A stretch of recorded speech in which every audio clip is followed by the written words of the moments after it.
이 강의는 경제수학 강의입니다. 선생님이 경제수학 강의 교재로 선택한 것은 여러분들이 화면을 보면 알 수 있듯이 경제수학 제4판 정필권, 정혜진 두 교수님이 지으신 교재로서 법문사에서 출간이 된 교재입니다. 이 교재는 제1판이 나올 때부터 아주 유명했던 책인데요. 어느덧 4판 교재가 출간이 됐네요. 그리고 이 교재는 우리 에이스 아카데미 홈페이지에서 구매할 수 있는 것이 아니라 온라인이든 또는 오프라인이든 대형 서점에서 여러분들이 별도로 구매를 하셔야 되는데요. 여러분들이 구매할 때 참고가 될 수 있도록 하기 위해서 교재의 겉표지를 보여드리도록 하지요. 자, 경제수학 교재 앞면은 이렇게 되어 있고요. 그리고 옆면은 이와 같이 되어 있으므로 여러분들이 교재를 구매할 때 참고하시기 바랍니다. 이 경제수학 교재 안에는 모두 4개 파트로 구성이 되어 있습니다. 제1부는 선형제 수학 편이고요. 제2부는 미분적분 편으로 되어 있고 제3부는 최적화 이론으로 되어 있고요. 그리고 마지막 제4부는 미분방정식 편으로 되어 있습니다. 따라서 이 경제수학 안에서 다뤄지는 수학은 수학과나 또는 이공계열에서 배우는 과목으로 얘기를 한다면 미분적분학, 대학 1학년 교과정에서 배우는 미분적분학을 말합니다. 고등학교 교과정의 미분적분학이 아니라 대학 1학년 이공계열 학생들이 배우는 그 미분적분학을 말하고 있습니다. 그리고 선형대 수학, 그리고 공학수학 안에서 다뤄지는 미분방정식이에요. 따라서 이와 같이 3개 교과목을 이 한 권의 교과목 안에서 함께 학습을 하고 있습니다. 따라서 수학과나 이공계열 학생들이 이 3개 과목을 보통 이제 뭐 각 학기마다 이렇게 배우게 될 텐데요. 그래서 우리는 이 한 권의 교재 안에서 함께 학습을 하기 때문에 그래서 많은 부분이 생략되어 있을 수도 있습니다. 하지만 이렇게 생략된 부분이 있다면 선생님이 여러분들이 수업을 들을 때 이해할 수 있게 하기 위해서 최대한 자세하게 풀어서 설명을 하도록 하겠습니다. 따라서 이 강의를 처음부터 끝까지 잘 듣게 되면 미분적분학, 선형대 수학, 그리고 미분방정식은 말할 거 없고 이 경제수학에 대한 모든 것들을 손쉽게 이해할 수 있을 거라 생각합니다. 선생님은 제1장 1절부터 마지막 절까지 하나도 빠짐없이 자세하게 설명할 계획으로 있습니다. 근데 혹시 여러분들 중에서 선생님 나는 1장 벡터라든가 행렬은 알고 있는데요 라고 하는 학생이 있다면 본인 스스로가 취사 선택하시기 바랍니다. 즉 알고 있는 내용을 1장 1절부터 끝까지 수업을 들을 필요는 없습니다. 본인이 이해를 못하고 있는 부분 또는 전혀 배운 적이 없는 부분 그 단원부터 학습을 이어서 해도 무방합니다. 하지만 선생님은 이 수업을 듣는 학생 여러분들 중에서 혹시라도 단 한 명이라도 벡터라는 개념이나 또는 행렬 이런 내용들에 대해서 전혀 배운 적이 없는 학생도 있을 수 있기 때문에 그래서 그런 학생들을 위해서라도 하나하나 자세하게 또 정확하게 설명을 하도록 하겠습니다. 자, 이제 그러면 본 수업을 들어가도록 하겠습니다. 교재 제1부 선형대 수학편입니다. 제1부 안에서는 우리가 벡터라든가 행렬, 행렬식, 연립 1차 방정식 문제, 그리고 고유값, 고유벡터 문제, 그리고 이제 여러 가지 수학에서 다뤄지는 여러 가지 용어들을 이제 이 1부의 마지막 단원에서 또 학습을 하려고 하는데요. 이 1부 안에서 가장 핵심이 되는 내용들은 또 자주 사용된다 할까요? 그런 내용들은 교재 제3장의 행렬식, 4장의 연립방정식, 그리고 제5장의 고유값, 고유벡터입니다. 그 중에서 고유값, 고유벡터가 활용도가 높기 때문에 빠짐없이 잘 학습해 주시기 바랍니다. 자, 그럼 이제 1부 우리가 제1장부터 하나하나 공부를 해 나가도록 하겠습니다. 제1장은 벡터를 다루려고 합니다. 그래서 1장 1절부터 공부하도록 하죠. 벡터의 기하학적 의미와 연산법에 대해서 공부하려고 하는데요. 자, 먼저 벡터라는 말 여러분들이 아마 자주 들어서 알고 있을 거라 생각하는데요. 그래도 우리가 정확하게 그 용어를 구별하고 가도록 하지요. 스칼라란 말과 벡터란 말을 우리가 구별을 할 생각인데요. 이 스칼라는 방향은 고려하지 않고 그 크기만 염두에 두는 물리적 양을 우리가 스칼라량이다 또는 간단하게 스칼라 이렇게 얘기를 하고 있습니다. 예를 들어서 온도를 측정한다든가 예를 들어서 뭐 25도, 30도 또는 영하 10도 이런 식으로 그 방향은 고려하지 않고 그 값의 크기만 우리가 측정하게 될 때가 있죠. 그런 게 바로 스칼라예요. 예를 들어서 또 질량이라든가 이런 거 있죠. 이런 것들도 다 우리가 스칼라량이라고 말할 수 있습니다. 그러나 그에 반해서 그 크기뿐만 아니라 방향도 고려해야 되는 물리적 양이 있어요. 바로 이런 것을 벡터량 또는 줄여서 벡터라고 얘기를 합니다. 벡터가 될 수 있는 예문은 많이 있는데요. 뭐 대표적으로 무게라든가 질량하고 구별을 해야 돼요. 이 무게라든가 또는 이제 힘 이런 내용들은 전부 다 크기를 계산하는 것뿐만 아니라 방향도 고려하고 있습니다. 예를 들어서 힘은 어떤 물체를 가할 때 그 물체를 이동시키고자 할 때 어느 방향으로 힘을 가하는가에 따라서 역시 이 값을 서로 구별하거든요. 그래서 이 물체에 가해지는 힘의 방향도 고려하고 힘의 크기도 고려하기 때문에 바로 force, 이 힘은 바로 벡터량이라고 말할 수 있습니다. 그리고 무게는 질량과는 다르게 우리가 이제 저울 위에 올라가서 우리의 체중을 잰다 했을 때 바로 무게는 지구 중심을 향해서 잡아당기고 있기 때문에 그래서 이 질량은 스칼라량이지만 무게는 벡터량이 됩니다. 그래서 이와 같이 스칼라하고 벡터를 잘 구별할 수 있어야 되는데요. 이거 혼돈이 되는데요 라고 한다면 쉽게 생각해서 이렇게 생각하시면 됩니다. 만약에 방향성을 고려해야 되는 문제가 있다면 그때는 그것은 벡터가 되는 거고요. 이건 방향하고 상관이 없네 라는 어떤 물리적 양이 있다면 그것은 이제 스칼라량이라고 얘기를 합니다.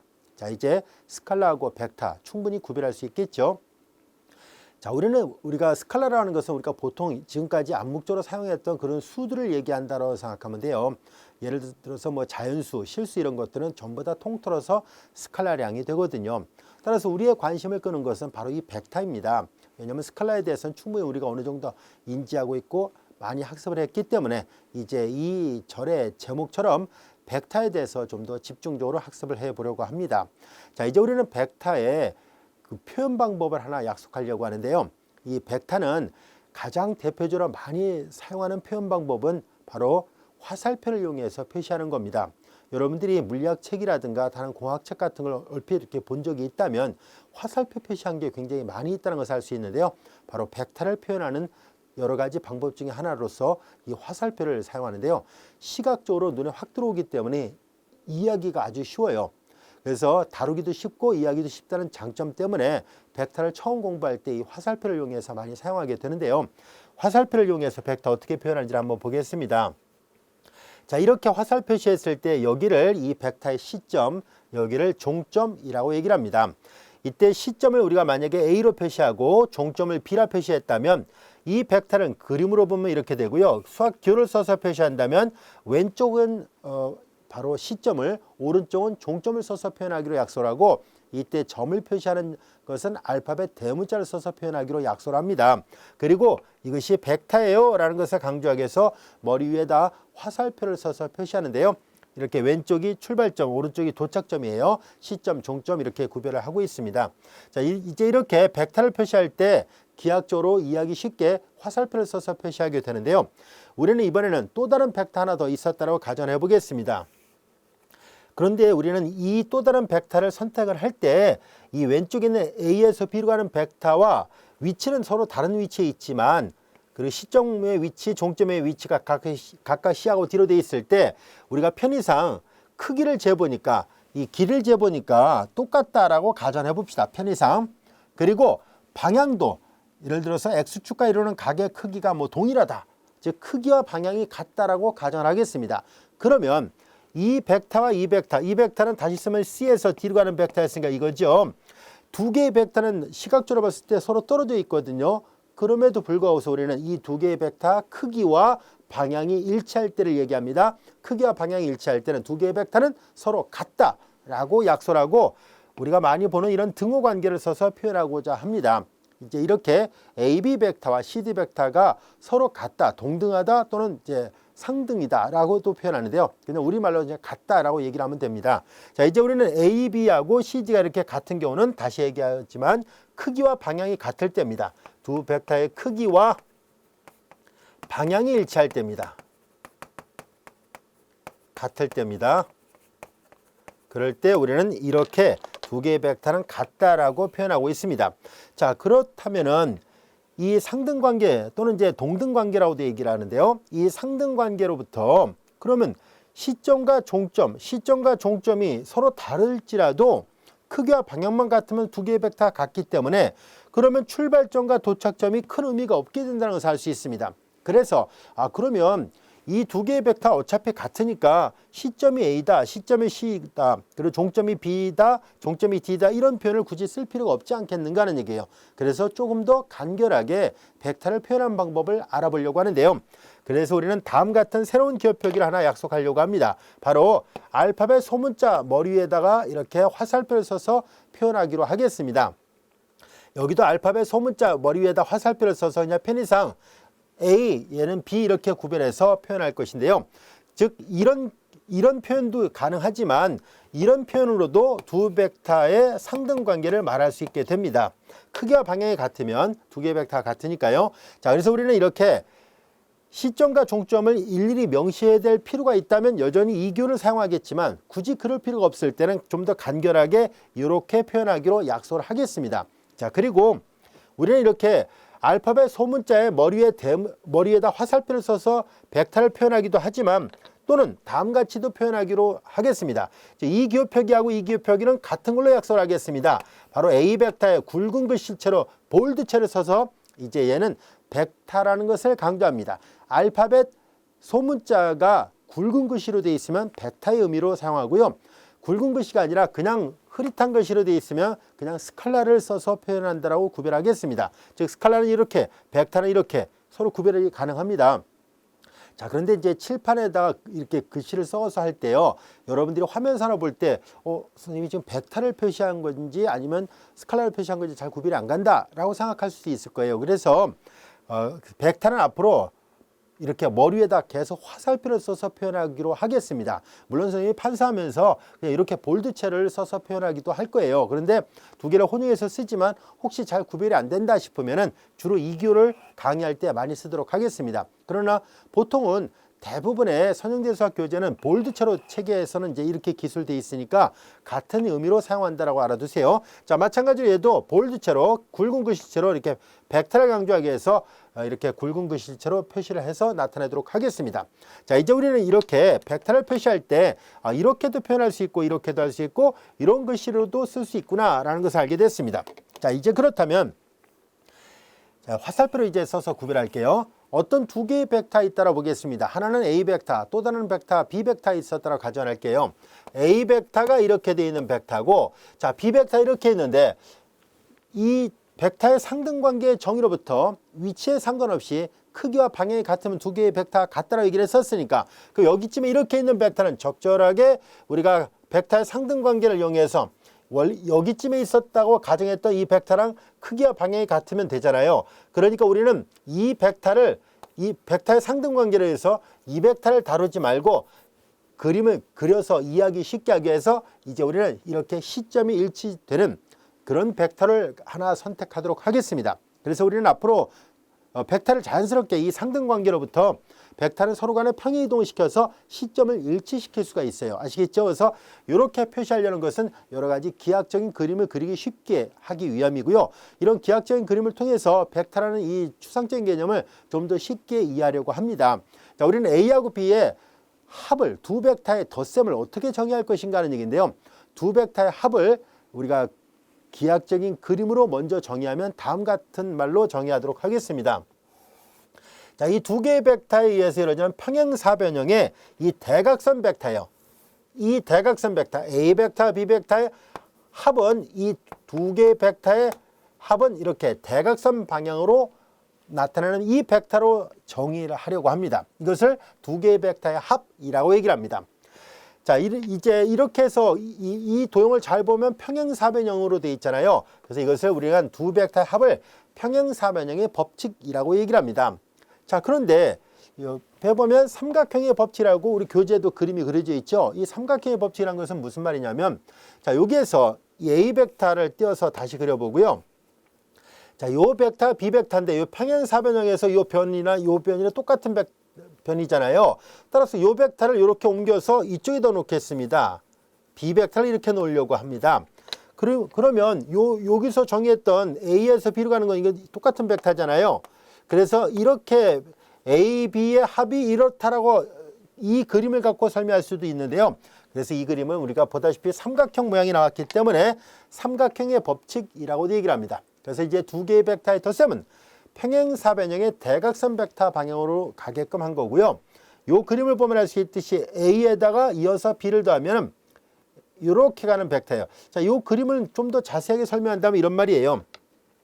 A 벡터에다가 B 벡터를 더하려고 할 때 A 벡터의 종점이 B 벡터의 시점과 같다면 이 A하고 B의 두 벡터의 덧셈은 A 벡터의 시점에서 출발해서 B 벡터의 종점으로 향합니다라는 얘기예요. A 벡터의 시점에서 B 벡터의 종점으로 향하는 벡터가 된다는 것 이해할 수 있겠죠? 그래서 충분히 이렇게 그림을 통해서 두 개의 벡터 합의 정의를 이해할 수 있을 겁니다. 자, 그런데 이 두 개의 벡터 합은 좀 독특하군요. 우리가 흔히 수학에서 사용했던 1 더하기 1, 2 더하기 3 이런 합의 개념하고 좀 다르게 약속된 것처럼 보이는데요. 예, 맞습니다. 원래 이런 벡터의 합은 물리학적인 어떤 힘을 표현할 때 나타냈던 개념이에요. 즉 어떤 걸 나타내고 있었냐면 어떤 물체에 여기에 A라는 사람과 B라는 사람이 어떤 물체를 끈을 묶어놓고 잡아당긴다라고 가정할게요. 그럼 이 물체가 A도 잡아당기고 B도 잡아당긴다면 A 쪽으로 가는 것도 아니고 B 쪽으로 가는 것도 아니잖아요. 그래서 실제로 이 두 개의 물체를 끈을 잡아놓고 두 사람이 양쪽에서 이렇게 잡아당기게 되면은 이 물체는 사실상 요 주황색 분필로 표시했던 이 방향으로 이동을 하게 됩니다. 이런 물리적 현상에서 어떤 물체에 가해지는 두 힘의 합은 바로 이 대각선 방향으로 가는 현상을 그림으로 시각화시킨 것이에요. 그래서 벡터의 덧셈은 이렇게 약속되는 것이 실질적으로 옳다는 것을 여러분들이 쉽게 이해할 수 있을 겁니다. 그런 의미로 이거 덧셈을 약속을 한 거거든요. 그래서 두 개의 벡터 합은 이렇게 해서 약속을 했습니다. 자, 이제 우리는 제로 벡터라는 것을 약속을 하려고 하는데요. 자, 제로 벡터라는 것은 말 그대로 이렇게 제로 벡터예요. 이런 벡터입니다. 이 제로 벡터는 크기가 없는 벡터를 말합니다. 자, 그런데 방향도 없다라고 말하지는 않고요. 크기는 제로이지만 방향은 모든 방향으로 약속되어 있어요. 특이하죠? 자, 그래서 크기는 없고 방향은 모든 방향. 왜 방향이 모든 방향인지는 뒤에 가서 내적을 정의할 때 좀 더 자세하게 설명하도록 하겠습니다. 그냥 제로 벡터는 그냥 크기는 없어 라고 생각하면 됩니다. 그래서 이걸 우리가 제로 벡터 또는 0 벡터라고 얘기를 합니다. 자, 그리고 이제 이렇게 제로 벡터가 정의가 됐어요. 이 제로 벡터는 어떤 의미가 있을까 하는 얘기인데요. 바로 A 벡터에다가 제로 벡터를 더하면 A 벡터가 돼요. 자, 그럼 얘는 기하학적으로 어떤 의미가 있을까라는 얘기예요. 앞서 우리가 두 사람이 어떤 물체를 끌어당긴다라고 얘기를 했었잖아요. 그런데 만약에 B가 서로 이제 잡아당기기로 약속을 했는데 B가 힘을 전혀 안 주고 있는 거예요. 자, 우리 동시에 잡아당기자라고 얘기를 했는데 B는 가만히 있는 거예요. 그럼 뭐 당연히 어떻게 되겠어요? 원래는 두 사람이 힘의 크기가 서로 다를지라도 두 벡터의 힘의 크기의 요 대각선 방향으로 이동을 하게 되는데, 그런데 A는 잡아당기는데 B는 전혀 잡아당기지 않고 있어요. 그래서 제로 벡터가 된 거예요. 그러다 보니까 자연스럽게 이 물체는 A가 잡아당기는 방향으로만 이동하죠. 이게 그 말이에요. A에다가 제로 벡터를 더하면 A 벡터가 된다는 건 이해할 수 있죠. 그래서 이것은 마치 수학에서 덧셈에 대한 항도원 역할을 한다라는 의미예요. 그래서 이것을 우리가 항도원, 덧셈에 대한 항도원이라 합니다.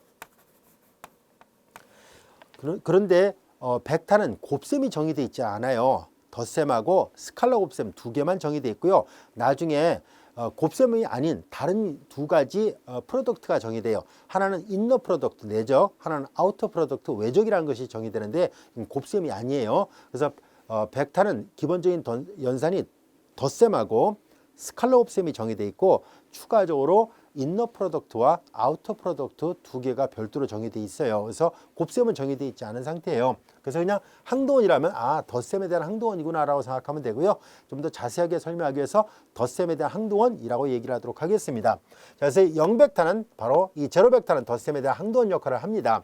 자, 이번에는 역벡터라는 것을 살펴보려고 하는데요. 자, 역벡터는 뭘 나타내냐면은 어떤 물체를 A가 이쪽에서 잡아당기기로 약속을 했는데 이번에는 B가 반대편에서 이 물체를 마치 우리가 줄다리기 한다고 생각하면 돼요. 반대 방향으로 잡아당겼을 때요. 이때 A 벡터와 크기는 같고 방향이 정확하게 반대가 되는 벡터를 마이너스 A 벡터로 써서 표현하기로 약속을 합니다. 이 마이너스는 이제 방향을 나타내고 있어요. 벡터는 이미 그 자체로 방향을 염두에 두고 있잖아요. 그래서 마이너스 A라면 A 벡터와 방향이 반대다 이런 의미예요. 자, 이제 그럼 이제 역벡터라는 것은 어떤 의미냐면 A에다가 마이너스 A를 더했더니만 그것이 제로 벡터가 된다. 이 말은 무슨 말이냐면 줄다리기가 팽팽한 경우를 생각하면 돼요. 두 선수가 이렇게 줄다리기 하는데 두 선수가 잡아당기는 힘의 크기는 동일하지만 방향이 반대다 보니까 이 줄의 중심 부분이 전혀 움직이지 않는 상태예요. 이렇게 되는 것을 만족하는 이 마이너스 A를 A의 역벡터다라고 얘기를 합니다. 방향이 반대이기 때문에 인버스 벡터라고 얘기를 합니다. 그래서 역벡터 이해할 수 있죠? 그래서 이제 이런 용어들이 있고요. 그 다음에 벡터의 차라는 것은 뭘 나타내냐면은 자, 벡터의 차는 다음과 같이 정의하기로 약속을 합니다. A 벡터에다가 마이너스 B 벡터를 더한 것을 앞으로 좀 더 간결하게 표현하기 위해서 A 마이너스 B 이렇게 표현하기로 약속을 한 거예요. 이 교를 이렇게 써서 표현하기로 하자라고 약속을 한 거예요. 이것을 우리는 A하고 B의 차라고 얘기를 합니다. 이 A하고 B의 차, 두 벡터의 차를 이제 삼각형 법칙과 평행사변의 법칙을 이용해서 표현하면 어떻게 표현되는지 한번 볼까요? 자, 우선 마이너스 B라는 이 벡터는 좀 아까 설명했던 것처럼 B 벡터하고 방향이 반대잖아요. 이 B 벡터, 이 그림에다 설명할게요. B 벡터하고 방향이 반대니까 마이너스 B는 이거예요. 그럼 A에다가 마이너스 B를 더하라는 얘기잖아요. A 마이너스 B의 의미는 그런 뜻이에요. 자, 그럼 여기도 똑같이 두 개의 벡터의 덧셈이잖아요. 두 벡터의 합은 평행사변의 원리를 적용할 수 있어요. 그래서 바로 이 벡터가 되는구나 라는 것을 알 수 있어요. 이 보라색 벡터가 바로 A 마이너스 B 벡터예요. 자, 이렇게 표현한 것이 바로 평행사변형의 법칙으로 표현한 것입니다. 충분히 이해할 수 있겠죠? 자, 이제 그 다음에 우리는 삼각형을 이용해서 표현한다는 말은 무슨 말입니까? 하면 이 그림을 그대로 활용하도록 하죠. 이 그림을 활용할게요. B를 이렇게 평행이동시켜요. 이렇게 되죠. 이것이 마이너스 B 벡터입니다. 하얀색 벡터가 A, 그리고 빨간색 벡터 마이너스 B, 여전히 보라색 벡터는 A 마이너스 B예요. 요 모양이 삼각형이잖아요. 그래서 요 모양 갖고 설명한 것이 바로 삼각형의 법칙으로 벡터의 차를 설명한 것입니다. 이해할 수 있겠죠? 자, 이번에는 스칼라 곱셈, 벡터의 스칼라 곱셈에 대한 정의인데요. A 벡터에다가 K라는 스칼라를 곱했다라 보겠습니다. 이때 K가 양수이면 A와 같은 방향이에요.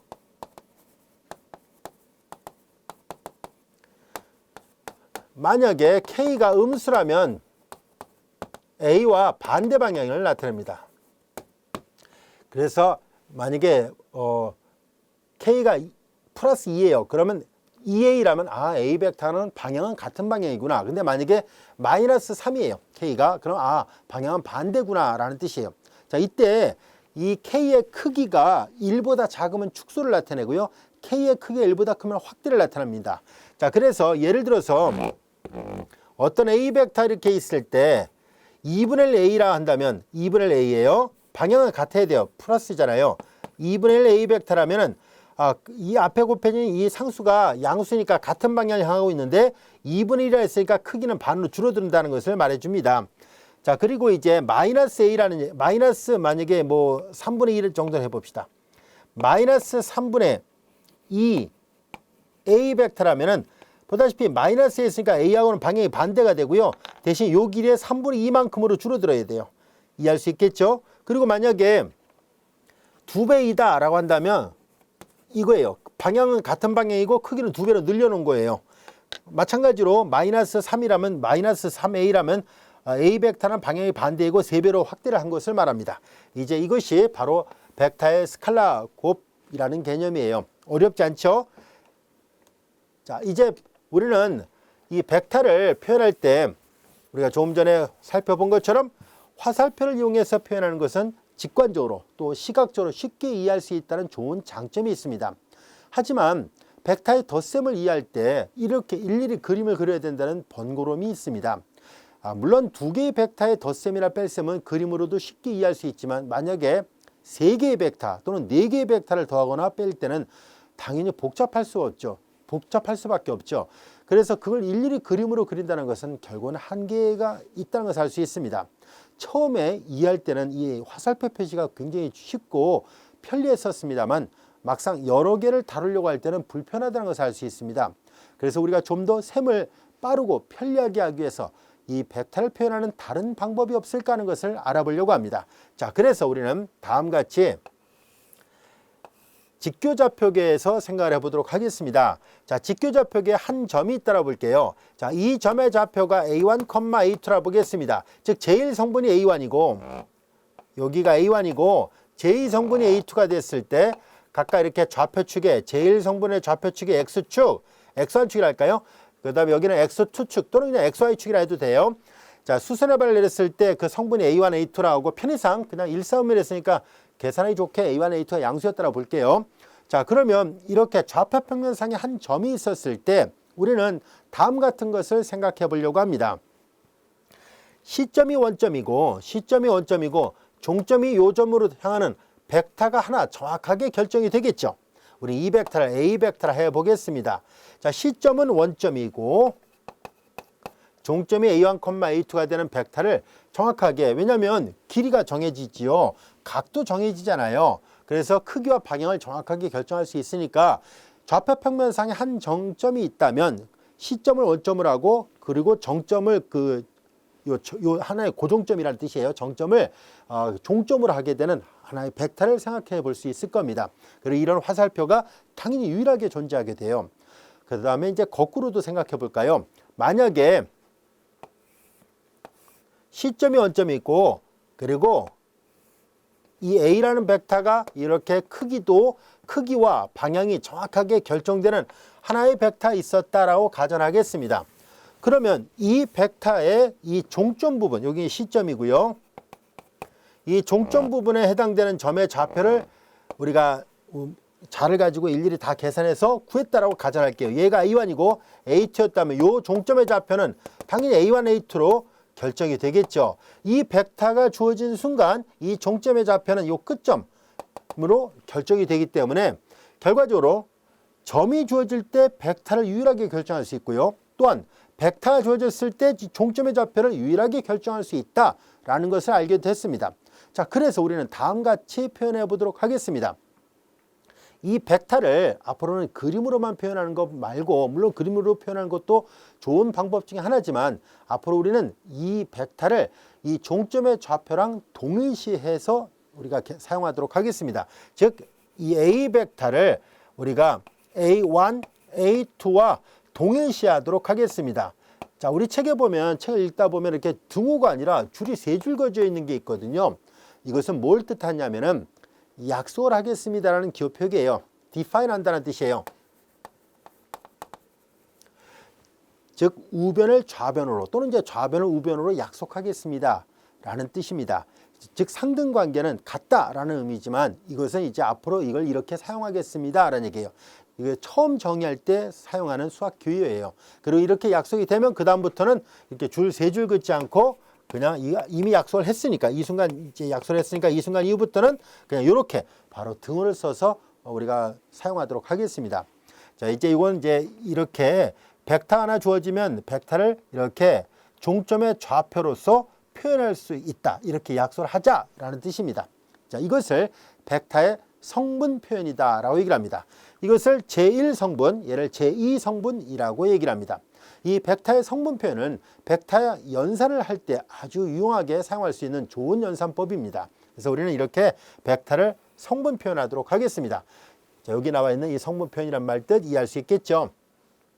자, 그 다음에 이제 위치 벡터라는 말을 생각하려고 하는데요. 자, 위치 벡터 어떤 것을 나타내는지 한번 볼까요? 우리는 앞에서 벡터를 이렇게 표현할 때 여기가 A고 여기가 B예요. 이걸 보통 이제 위치 벡터라고 얘기를 하는데요. 앞서 얘기한 것처럼 크기와 방향이 같은 벡터, 이 벡터 크기와 방향이 같더라 보겠습니다. 이 벡터를 A라 할게요. 그럼 이 벡터는 결국은 서로 떨어져 있긴 할지라도 크기와 방향이 같으니까 당연히 같은 벡터입니다. 조금 전에 약속했던 벡터의 상등관계로부터 같은 벡터가 돼요. 자, 그런데 이 벡터는 좀 전에도 얘기했던 것처럼 이렇게 시점이 원점이 되는 이 벡터를 이런 식으로 사용할 수 있다. 즉 종점의 좌표를 통해서 A 벡터를 성분으로 표현할 수 있다는 것을 배웠었잖아요. 자, 그래서 우리는 앞으로 이제 이렇게 이미 어떤 벡터가 주어졌을 때 이 벡터를 요 벡터로 바꿔서 표현할 수 있을 것이고, 만약에 종점의 좌표가 좀 전에 설명한 것처럼 이렇게 돼 있을 때, 자, 이제 우리는 이 벡터를 시점이 원점으로 표시가 되는 이 벡터를 우리는 앞으로 위치 벡터, 포지션 벡터라고 얘기를 하도록 하겠습니다. 그리고 이 위치 벡터는 조금 전에 약속한 것처럼 항상 성분으로 표현이 가능합니다. 아시겠죠? 그래서 모든 벡터는 위치 벡터로 표현이 가능합니다. 벡터의 상등관계 때문이에요. 자, 그리고 이제 벡터의 크기라는 개념은 아주 쉬워요. 여러분들이 보면 알 수 있듯이 요 노란색으로 표시했던 이 벡터의 길이를 나타냅니다. 길이. 이 벡터의 길이를 우리가 앞으로 이렇게 표현하기로 약속을 할 거예요. A 벡터의 자, 화살표를 썼을 때는 이렇게 한 줄만 써도 이게 절대값하고는 구별이 되잖아요. 또는 만약에 볼드체로 되어 있을 때 머리 위에 화살표 놓고 이게 굵은 글씨체로 되어 있잖아요. 이럴 때는 이렇게 두 줄 그어서 절대값하고 구별합니다. 그러니까 마이너스 2의 절대값 이런 말하고 혼돈되지 않도록 하기 위해서 벡터의 크기라는 것은 두 줄을 그어서 표현하기로 약속을 합니다. 이건 놈이라 합니다. 그냥 우리말로도 그냥 놈 이렇게 그냥 그대로 사용하기도 하고요. 또는 벡터의 크기라고도 얘기를 하고 또는 가끔가다 이제 책에서 우리 저자분들이 길이라고도 사용하고 있는데요. 크기, 길이, 놈 같이 혼용해서 사용하도록 하겠습니다. 자, 이제 이건 뭘 나타내냐면 요거의 크기를 나타내고 있습니다. 그러면 이 벡터의 크기는 어떻게 정의할 수 있을까요? 자, 그것은 좌표 평면상에 있는 이 벡터의 크기는 피타고라스 정리를 써서 적용할 수 있죠. 두 점 사이의 거리를 구하는 거와 같잖아요. 그래서 루트 a1-0의 제곱 더하기 a2-0의 제곱이니까 얘가 루트 a1-0의 제곱 a2-0의 제곱이니까 벡터의 크기는 이렇게 각각의 제1성분을 제곱하고 제2성분을 제곱해서 더해서 루트를 씌운 거와 같다라는 것을 알 수 있습니다. 그리고 만약에 이제 좀 더 뒤에 가서 1장 2절에서 Rn 공간상에서의 이제 벡터를 정의할 텐데요. 그때는 더 확대를 하면 돼요. 이 아이디어를 계속 확대해 나가도록 하겠습니다. 자, 이제 벡터의 크기란 말 이해할 수 있죠? 이번에는 두 점 사이의 거리예요. 자, 두 점 사이의 거리를 어떻게 이해할 수 있을까 하는 얘기인데요. 자, 이것도 마찬가지예요. 이해를 돕기 위해서 자, 여기가 A고 여기가 B였다라 볼게요. A하고 B가 이렇게 있어요. A의 성분은 A1, A2가 되고 B의 성분은 B1, B2였다라 보겠습니다. 자, 이제 이렇게 되어 있을 때 얘를 어떻게 표시할 수 있을까 하는 얘기입니다. 자, 이제 우리는 요 A에서 B로 가는 요 벡터, AB 벡터죠. 이 AB 벡터는 조금 전에 우리가 살펴봤던 것처럼 자, 이제 위치 벡터, 두 개의 위치 벡터를 이용하려고 하는데요. 이게 원점이에요. 알파벳 대문자 O로 써서 표시하죠. OA 벡터를 그냥 간단하게 소문자 A 벡터라 놓겠습니다.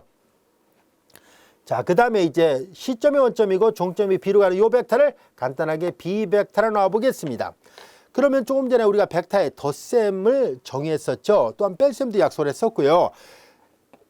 보라색 A 벡터에다가 노란색 A 벡터를 더하면 빨간색 B 벡터가 돼요. 자, 그러므로 우리는 이거에다 이걸 더한 게 이거니까 결과적으로 A에서 B로 가는 벡터는 B 벡터 마이너스 A 벡터가 된다라는 것을 알 수 있습니다. 여기까지 알 수 있겠죠. AB 벡터는 왜냐면 보라색에다 노란색, 보라색 양변에 여기다 보라색을 더해봐요. 그럼 빨간색 벡터가 되니까 넘긴 것뿐이에요. 넘겼다 표현했습니다만 정확하게는 똑같이 마이너스 보라색 벡터, 마이너스 A 벡터를 양변에 더해서 이걸 만든 거예요. 자, 그럼 이제 이렇게 앞으로는 이제 이항을 했다, 넘겼다 이렇게 표현하도록 하겠습니다. 자, 이것이 A에서 B로 가는 벡터인데요. 그러면 요 벡터의 크기가 바로 두 점 사이의 거리와 같죠. A에서 B로 가는 벡터의 크기가 두 점 사이의 거리와 같아요. 자, 그런데 여기에서 이렇게 성분이 주어져 있을 때 B 벡터의 성분은 B1, B2 이때 B 벡터 색깔 구별 없이 쓰겠습니다. B 벡터의 성분은 B1, B2가 되고 A 벡터의 성분은 A1, A2가 되는데 여러분들이 잘 알다시피 자, 이제 이 좌표 평면상에 점이 이렇게 주어졌을 때 이 순서상을 계산하는 방법은 제1성분끼리 계산하고 제2성분끼리 계산해서 구하잖아요. 자, 그래서 우리는 성분이 이렇게 되어 있는 벡터였다라는 것을 알 수 있습니다. 그런데 크기는 앞서 얘기한 것처럼 각각의 성분의 제곱의 합이니까 루트 제1성분 이거잖아요. 그래서 B1-A1의 전체 제곱 B2-A2의 전체 제곱 이렇게 표현이 가능하다는 것을 알 수 있습니다. 이제 두 점 사이의 거리 구하는 것은 이렇게 되고요. 여러분들이 이미 고등학교 교과 중에서 이와 같은 것은 이제 보통 해석기하학이라 얘기를 하거든요. 해석기하학 단원에서 충분히 학습을 했었을 겁니다. 해석기하학이라는 용어는 대학에 와서 표현이 되는 그런 용어라고 보면 되고요. 고등학교 때는 아마 도형의 방정식 뭐 이런 식으로 그 도형 단원에서 배웠을 겁니다. 점과 좌표 이런 단원에서요. 자, 두 점 사이의 거리 이해할 수 있죠? 자, 이제 두 벡터의 합과 스칼라 곱의 성분 표시라는 얘기인데요. 자, 쉽습니다. 자, 조금 전에 했던 것을 그대로 활용을 하도록 하죠. 자, 이제 A 벡터의 성분이 A1, A2가 되고 B 벡터의 성분이 B1, B2였을 때 두 벡터의 덧셈은 여러분들이 잘 알다시피 A 벡터와 B 벡터 합은 A1 더하기 B1, A2 더하기 B2 이렇게 각각의 성분끼리 더하는 것과 같습니다. 이거는 기하학적으로 봐도 쉽게 이해할 수 있습니다. 왜냐하면 A하고 B 두 개의 벡터를 시점을 일치시켜서 좌표 평면상에 놓도록 하겠습니다. 이게 A 벡터 성분이 A1, A2예요. 그리고 이제 얘가 B 벡터예요. B 벡터의 성분은 B1, B2였다고 가정했을 때, 자, 그럼 이제 수선의 발 내려요. 수선의 발 내려가지고, 자, 이렇게 돼 있을 때, 여기가 A1, 여기가 B1, 여기가 A2, 여기가 B2였었잖아요. 자, 두 개를 더하는 것은 평행사변형의 원리로부터 대각선 방향으로 가야 되잖아요. 대각선 방향. 자, 이렇게 됩니다. 자, 이렇게 대각선 벡터 방향으로 간 이것이 바로 A와 B의 합이잖아요. A 벡터와 B 벡터 합은 이렇게 돼 있는데, 자, 이걸 수선의 발 내려보세요. 여기다 수선의 발 내려봅니다. 근데 여러분들이 보면 알 수 있듯이 얘를 계산할 때 A 벡터에다 B1 벡터만큼을 더하면은 여기가 A1 더하기 B1이 돼요. 손을 그리다 보니까 약간 차이가 있을 수 있습니다만 여러분들이 정확하게 모는 종이에다가 자를 갖다 대고 해서 계산하면 정확하게 여기가 A1 더하기 B1이 된다는 것을 알 수 있습니다. 마찬가지로 여기가 요 길이가 A2가 돼요. 그래서 요 길이가 A2 더하기 B2가 돼서 요 점의 종점의 좌표는 A1 플러스 B1, A2 플러스 B2가 된다는 것을 확인해 볼 수 있을 겁니다. 그래서 두 벡터의 합은 각각의 성분끼리 더한다라는 것을 알 수 있고요.